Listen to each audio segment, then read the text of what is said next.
Love is in the air. Let's paint some heart-shaped flamingos for Valentine's Day.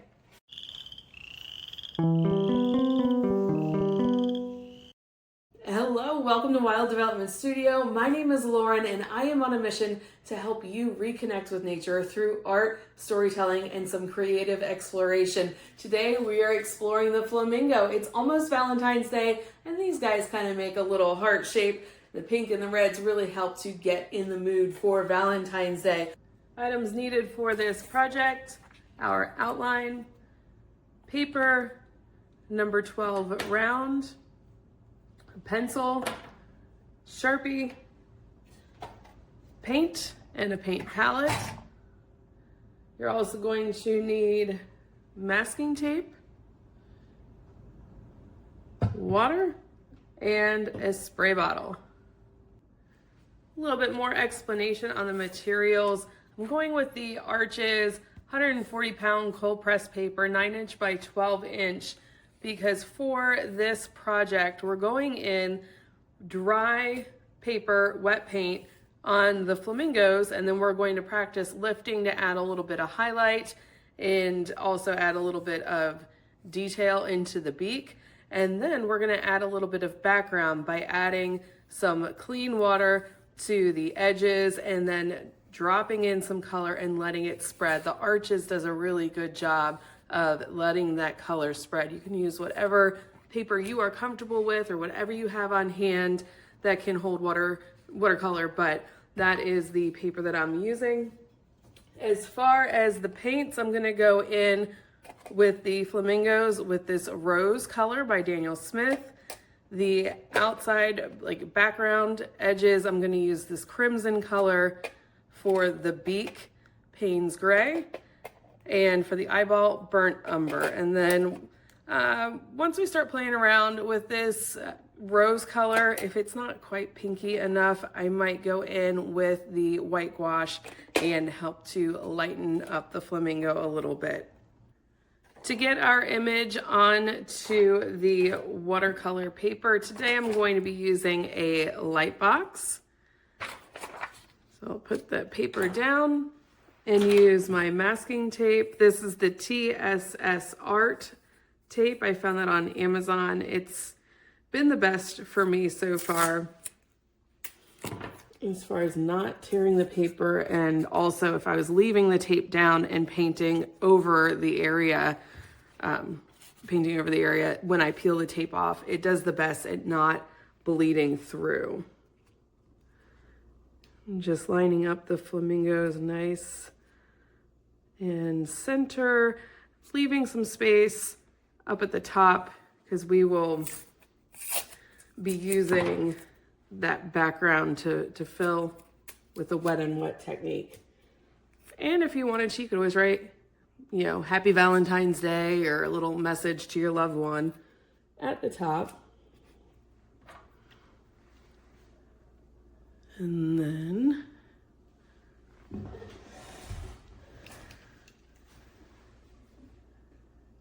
go in and trace. It's a pretty simple outline today, which is why I wanted to try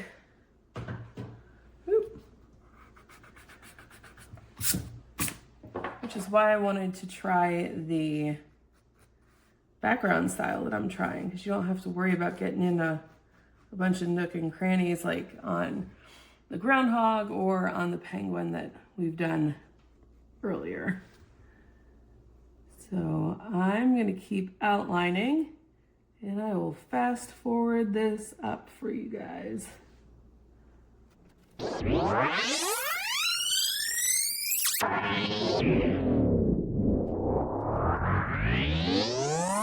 So now that we have our flamingos on the page with the pencil, I'm going to go in with the Sharpie and outline this. I am using the Sharpie for a nice thick line because when we do that background and add in that red, we don't want to lose our flamingo. So kind of help add some separation between the two so that we can see them.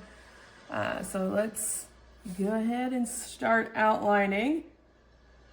I do have some beach sounds going on in the background. So I noticed in my other videos, if I'm thinking, it's just very quiet. So I wanted to add a little bit of background noise. This is from St. Pete Beach. It's in Florida. And so you got some wave sounds going on, some seagulls. And if you like it, it is on my podcast, Wild Developments. Nope, I changed the name of that podcast. I had a night. I overslept, and when I woke up, I've been groggy ever since. I'm on my third cup of coffee. My son had friends over this weekend, and they were up late, and then we had to wake up early and get my son to work. So, forgive me. So yeah, my podcast is Wildly Unplugged, and we talk about different ways you can connect with nature. Every once in a while, I like to do some just like ambient noises, like, oh, you remember there was a store in the mall, and I forget what it was called. It was something to do with nature. But they had like the CDs with nature noises, like whale songs and Enya and stuff like that. So I was kind of trying to bring that back in podcast style. I think it's nice to have some background noise every once in a while. Pretend like I'm at the beach while we're drawing some lovebird flamingos.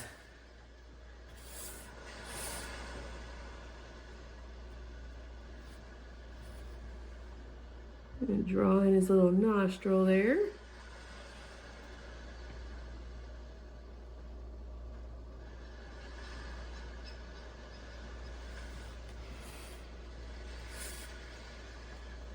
So some things about flamingos, they are birds.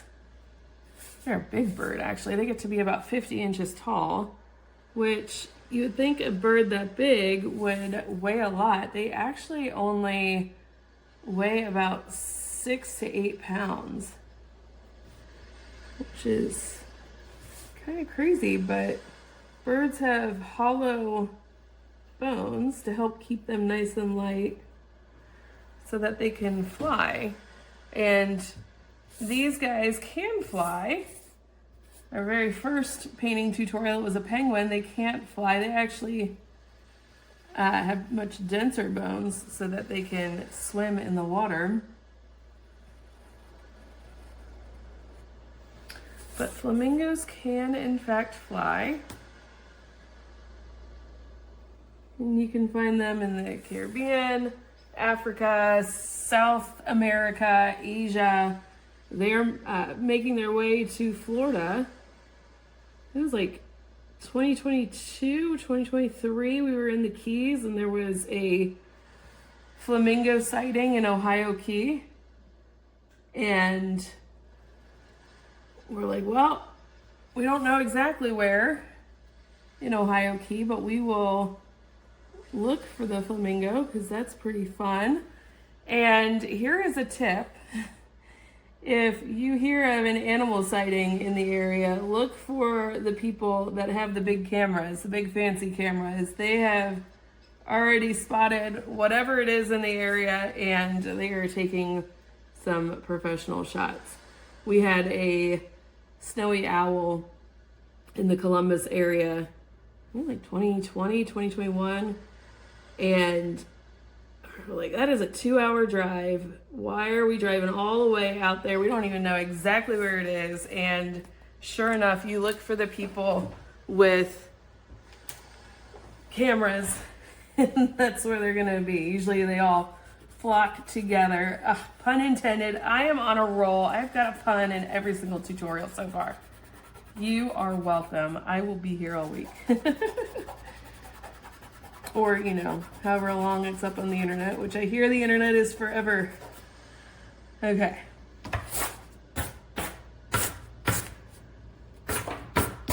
So we have our outline done. Woohoo! I'm gonna get some paint ready and then we'll dive in for some painting. Okay, so I am going to take a piece of cardboard that's a little bit bigger than the paper that I'm working with. So this cardboard, I think it's like a 10 by 14 or something like that. And I'm going to flip my page on the back, and I'm going to roll up some tape and put it on the four corners just to help keep this down, because when we start working on the background, it is going to start getting really wet. Your page might warp, and also you probably don't want to get water and paint all over the work surface that you're working on. So a little piece of cardboard would help. You know, if you got some Amazon boxes, you can repurpose that, or even like a really big clipboard is a good thing to use for that. All right, we are all lined up. We have our paints.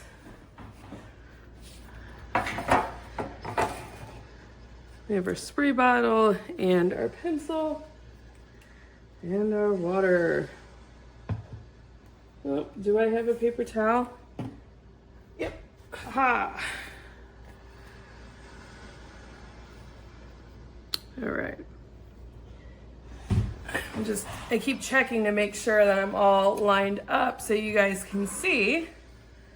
I've realized looking at, I'm gonna spray down our paints so they activate. I realized looking at the other two, my first two painting tutorials, that I was shaking the table, so I apologize about that.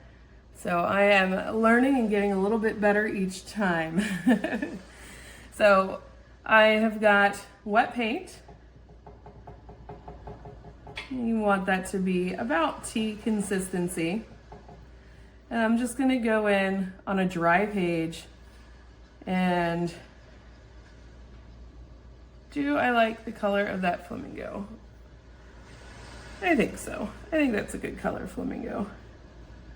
I dipped in my water and just took a little extra water to blend out my flamingo there.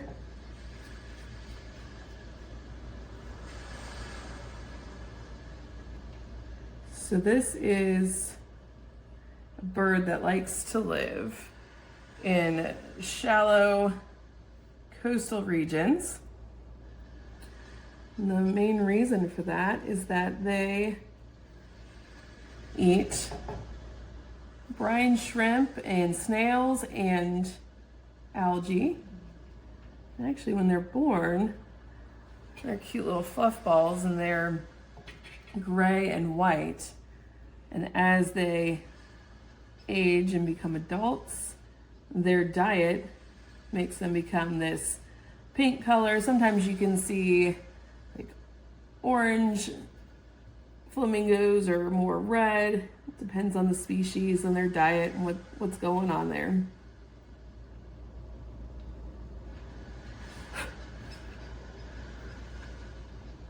So I'm using the tea-like consistency because we're getting, I'm gonna stick my fingers in there. You can see how it's kind of blooming and not really all one solid color. And I think that that is an okay look because it adds some depth to our flamingo. Watercolor is really great for adding depth to a piece without too much effort, really. It's fun to see what the watercolor does all on its own.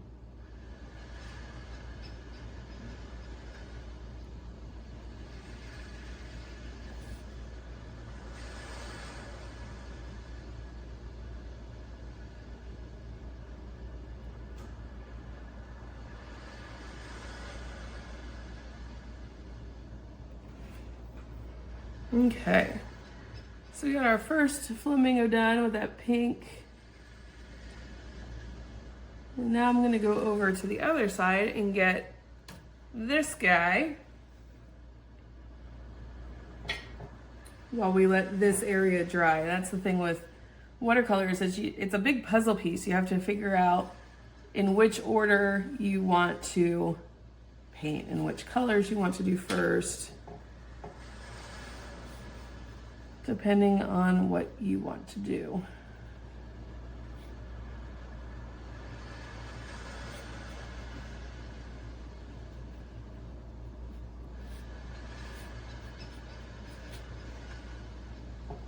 I'm liking this background noise. It is a whopping 22 degrees in the Cincinnati area. It is a heat wave compared to what it has been.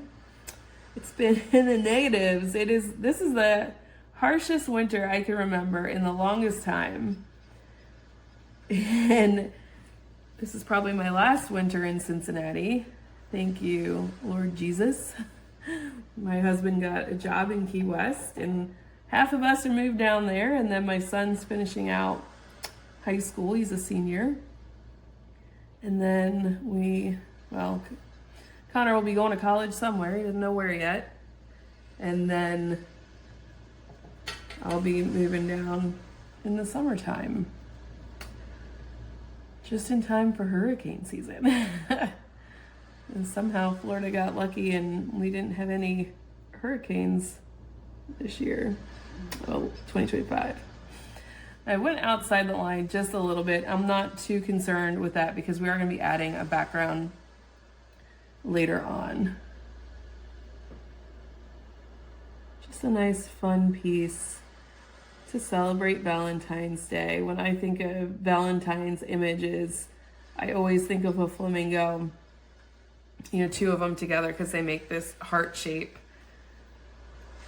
And actually, I used to live in the Loveland area, and they have a Valentine's Day card contest. And my very first submission was this design. And I thought it was super cute, and why wouldn't anybody love it? Because it's flamingos, and it's cold out in February, and, let's think warm tropical thoughts. That design did not win. I won the next 2 years after that. I did the Loveland Castle, and then I did Frog, because frogs are very popular in Loveland because of the Frogman. So if you are into cryptids and that kind of thing, look up the Frogman. It's kind of like a local Bigfoot or Loch Ness Monster or something like that. It's a ton of fun. So we got our 2 flamingos down. I'm really liking how this is looking already. Kind of add some natural highlights and things like that. This needs to dry a little bit. I need to go in with the beak, and I need to pull up an image so that I can figure out what a flamingo beak looks like. I mean, I know what it looks like, but I want to be a little bit more precise in my details.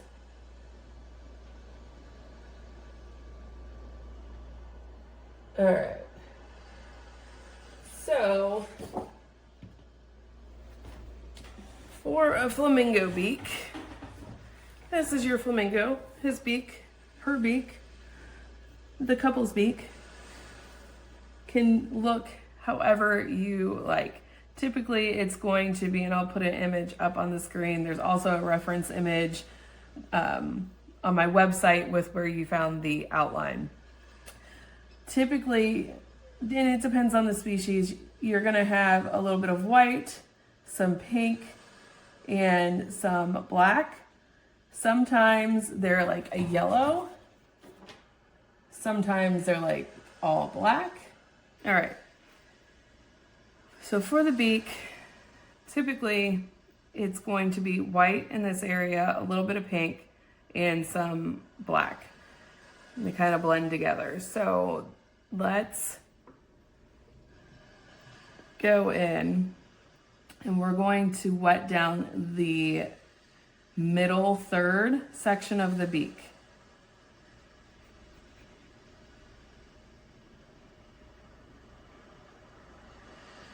And this doesn't have to be precise because every flamingo's beak is going to be a little bit different. And we're going to take that same color pink that we used in the body, and we're going to drop it in.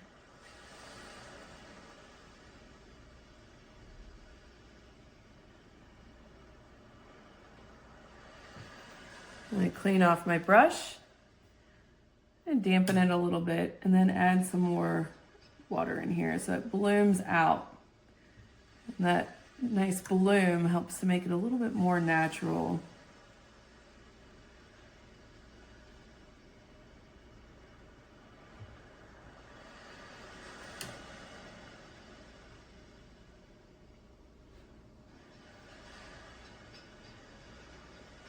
All right, so that part is done on our right-hand side flamingo. On our left-hand side, doing the same thing. Middle third, go ahead and get clean water, drop that on the page. Not too wet, just kind of satiny. Drop some more of that flamingo pink color in that middle third.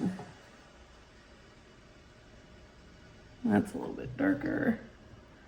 Get some more water and lighten it up.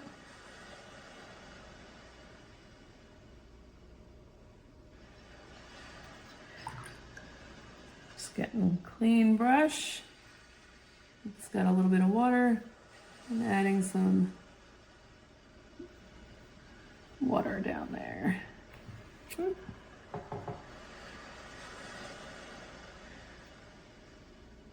And just let that spread out.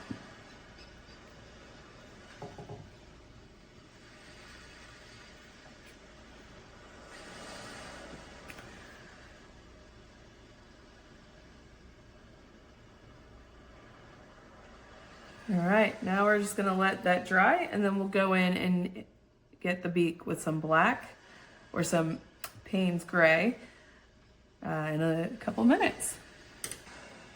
Okay, now that the pink in the beak is dry, I'm gonna make sure I have a nice clean brush. I'm gonna go in with the Payne's gray. If you have black, black would work, but I'm gonna use Payne's gray. It's a dark enough color that it's almost like a black, but it's gonna got some hints of blue in it. I really like the way it looks.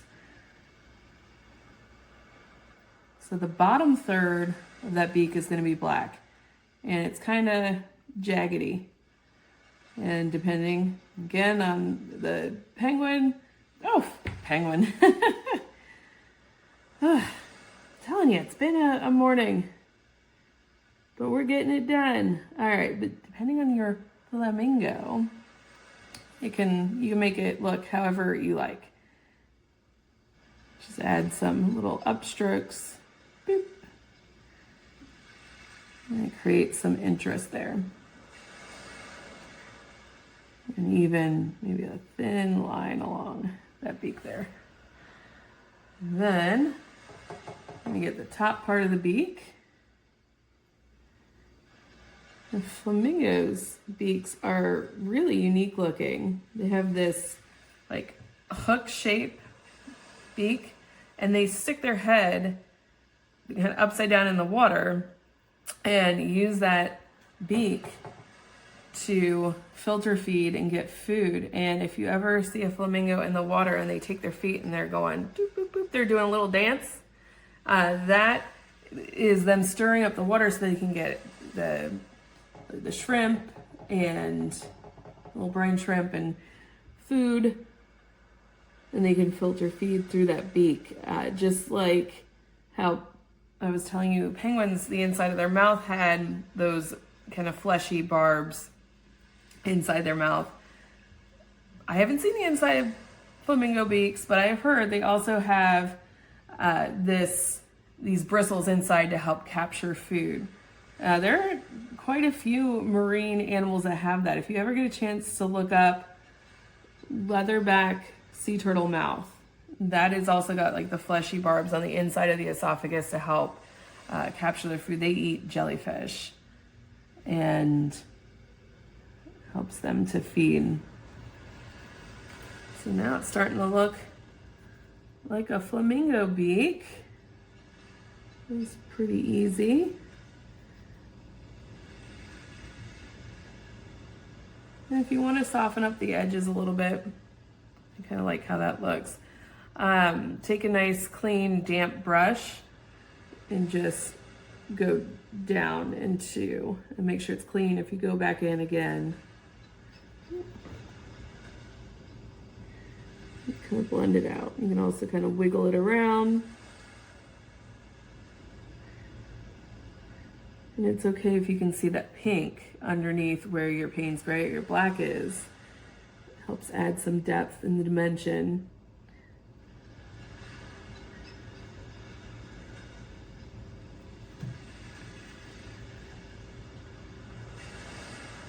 And I'm just being picky because I love lots of little details. So it's a challenge for me to stop and break it down a little bit more. So you could have left it the way it was, or you can go back in and add some of these details. I like adding, you know, a lighter layer, maybe a mid layer, and then a darker layer. So that is really easy to do with watercolor. Now the top of the beak is a very stark white. I guess it is, looking at a reference picture, it is too. So I'm gonna leave it. And learn to practice a little bit of restraint when it comes to my details. And we'll just go in with the other flamingo. But I challenge you while you are painting, while you're painting and focusing on painting, to also do something else at the same time. Because I promise you it's more difficult than it looks. It's hard to do two things at once. And watercolor for me can be very meditative because just watching the water and the color all flow together and do its thing. And it takes you to this hypnotic state, and having to talk takes me out of it. And that's okay, because I love it so much. I want to share it with the whole world, and hopefully you can enjoy doing this as much as I do. Clean wet brush, damp, going in at the top, going down. Try and soften it up.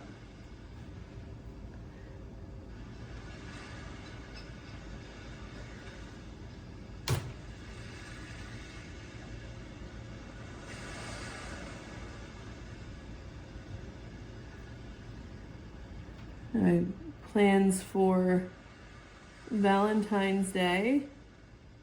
I'm meeting with my family.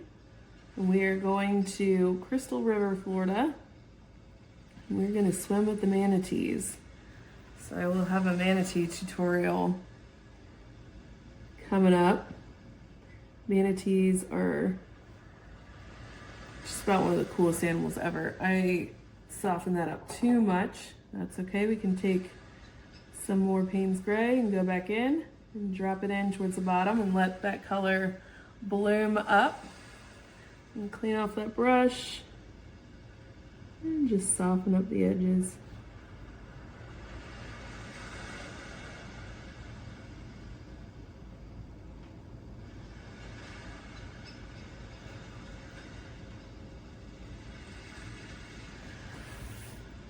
And their beaks are a little bit different. And I'm gonna leave it. They're two unique individuals that love each other. And we're gonna leave it as is. We're gonna let this dry, and while it's drying, I'm gonna go in and do the eye. So take a little bit of your brown. Actually, let me double check. So it looks like on our reference photo, they have a nice light eyeball. So I'm gonna do a light brown because I don't have any yellow on me today. So we'll do a light brown. I like how that looks.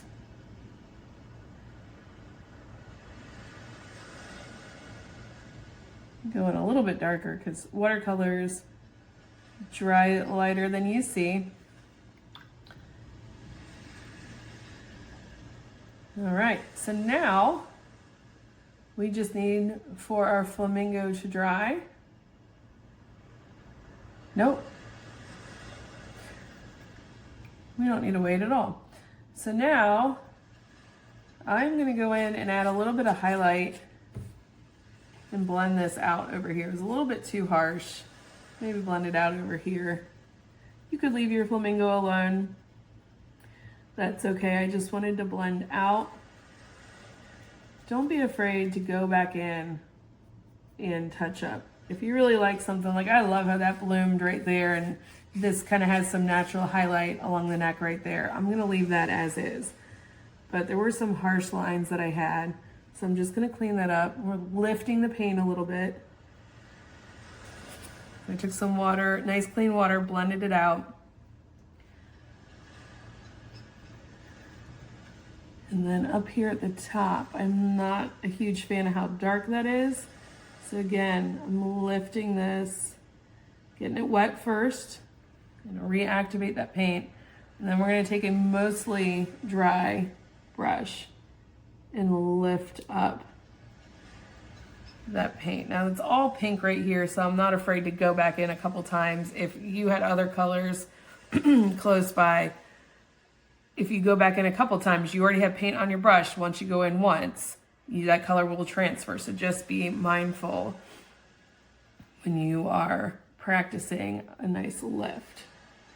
So you can see we're softening it up. We're adding a little bit of highlight towards the top, getting a nice clean brush again. And it's getting lighter up here.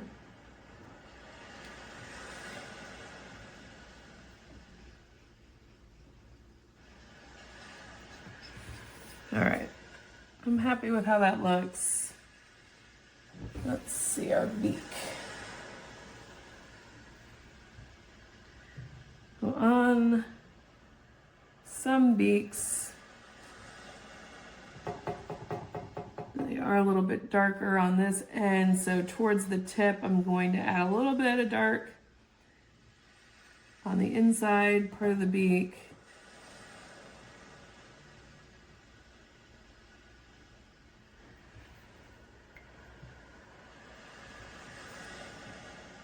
Blending it out. A little bit of water.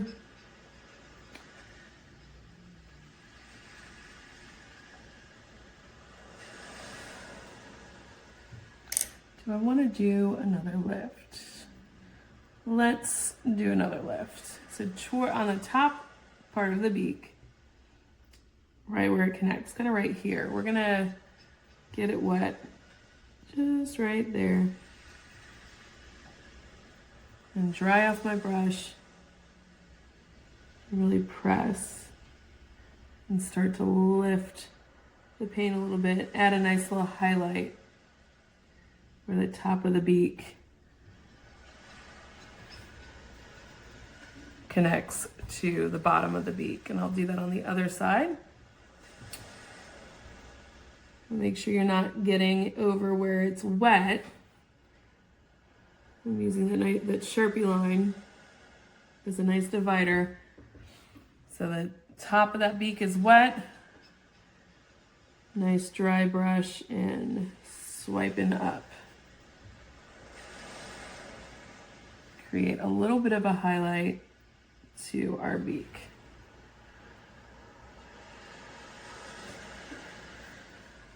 So there you have it. You can go back in, and if you wanted to add a little bit of a highlight to our flamingo eyeball, get some white gouache, and just add a little dot, kind of close to the black part of the eye. That helps to add a little bit of life to the eye. So now we're done with the flamingo part, and now we're going to work on our background. Okay, you are going to make sure that your flamingos are nice and dry. You also want to make sure that you have nice clean water. So I'm going to grab some more clean water and I'll be right back. Okay, now that we have nice clean water, I'm also going to wet down my red color. When I think about Valentine's Day, I think about pink and red and white. So we got the white from the background of the page, we got the pink from our flamingo, and we are going to add a little bit of red inside the background. So I'm gonna wet down the crimson. Get that nice and wet. And then I'm gonna make a puddle of that crimson color.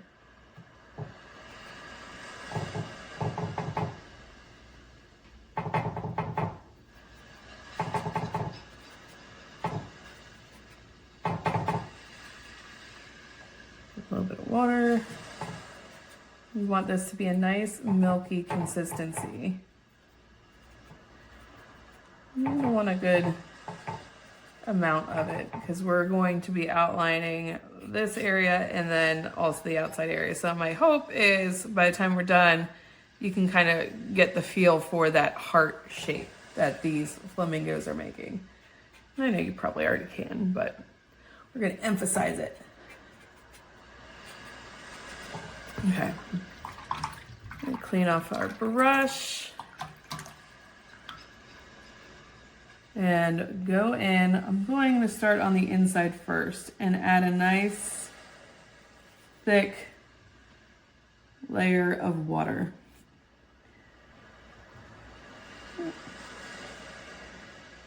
And I thought this would be a good project to start this on because there's not too many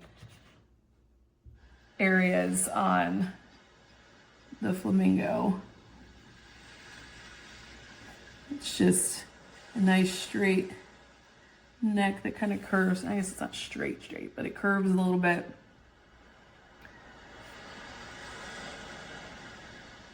We don't have to be too precious about getting in to every little area.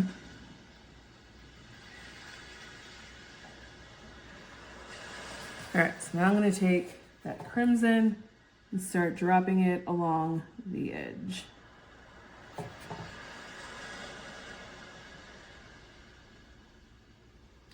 I'm just going to let it spread out.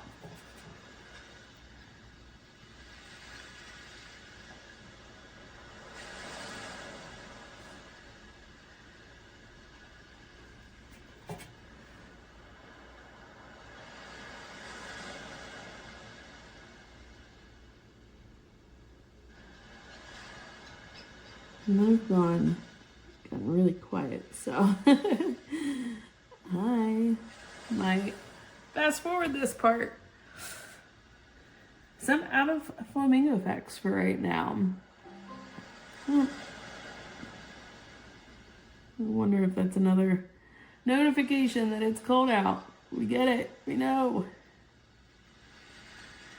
All right. So here's another fact that I just learned today, actually.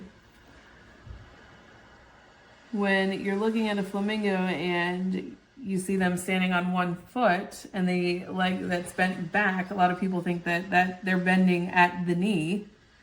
They're actually bending at their ankle. Their knees are inside their body, like penguins' knees are inside their body. So I thought that was a neat factoid.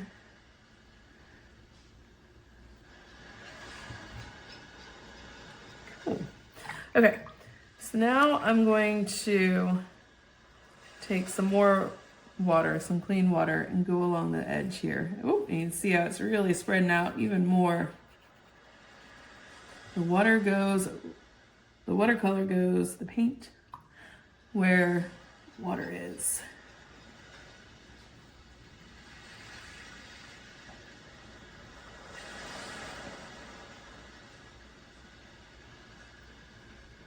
Cool. I like that.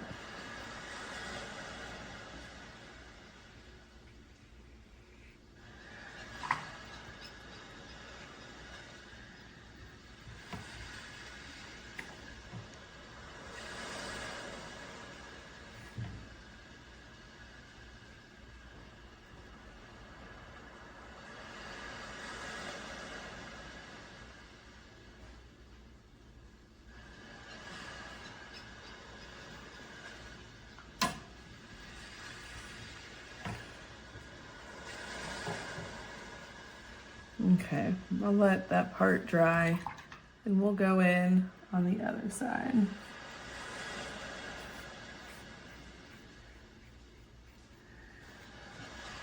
A nice thick line.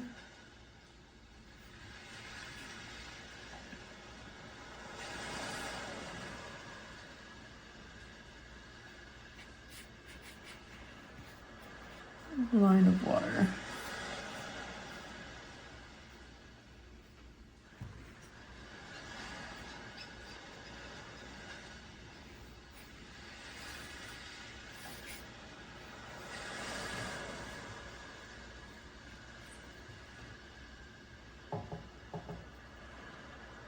I'm going in with my color, going along that water outline.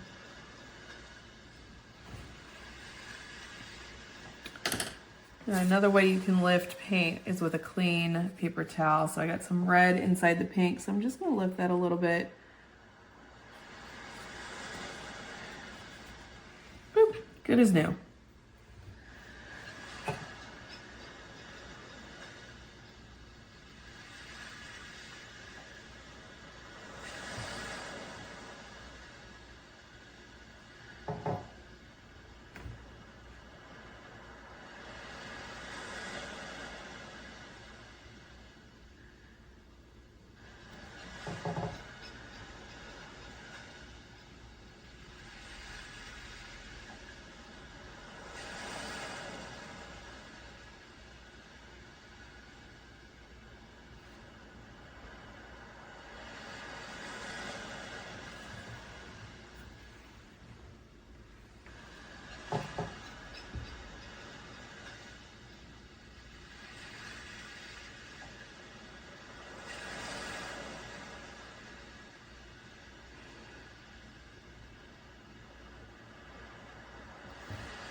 I don't want it to bloom out too much where they connect right here. Kind of give that illusion of, again, that heart.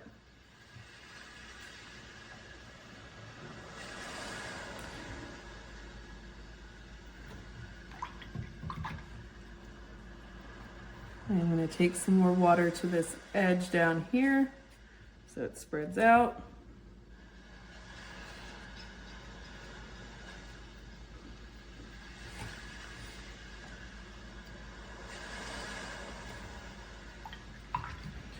It's still a little bit wet right there, but we can move on to our right hand side.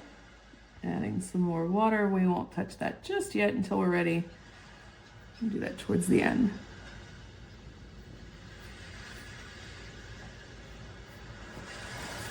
All right, I gotta stand up.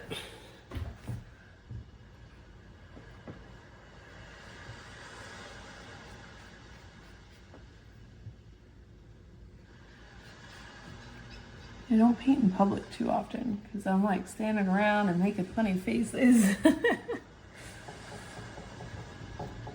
That's okay. However you are able to make your art is all good. Ooh, let me clean my brush off and we will add some water right around here.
Go ahead and take your clean wet brush and add that line again. So it keeps spreading out.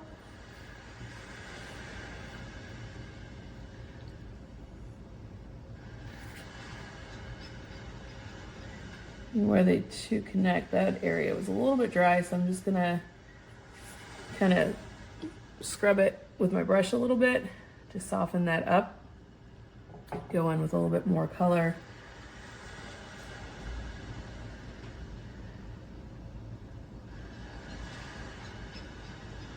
And get my clean wet brush again.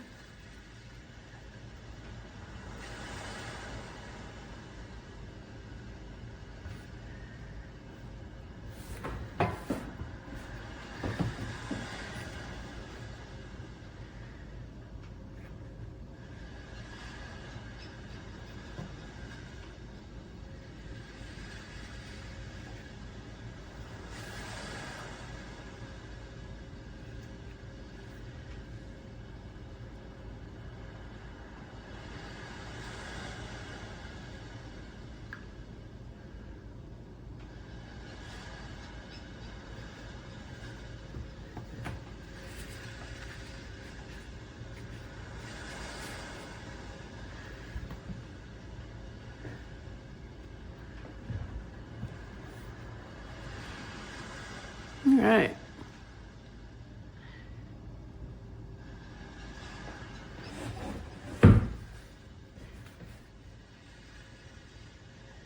I hope spread that out a little bit evenly, kind of push it down towards the cleaner edges. We got one more side to go.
All right, there is our flamingo. Actually, I'm gonna add some more color.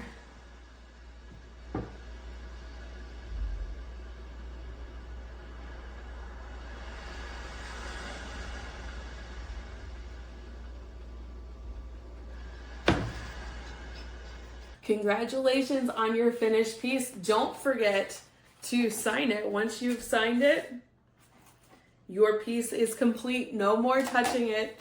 And there are a couple more fun things you can do with this, like write Happy Valentine's Day on the top, throw it into the computer digitally, and maybe play around with it. I'll show some examples up on the screen. If you've completed this piece, I would love to see it. Email it to me at wilddevelopmentstudio@gmail.com or send it to me digitally. Tag me on Instagram, Facebook, TikTok. We'll shout you out there. Congratulations. And until next time, get outside, see what develops, and stay wild.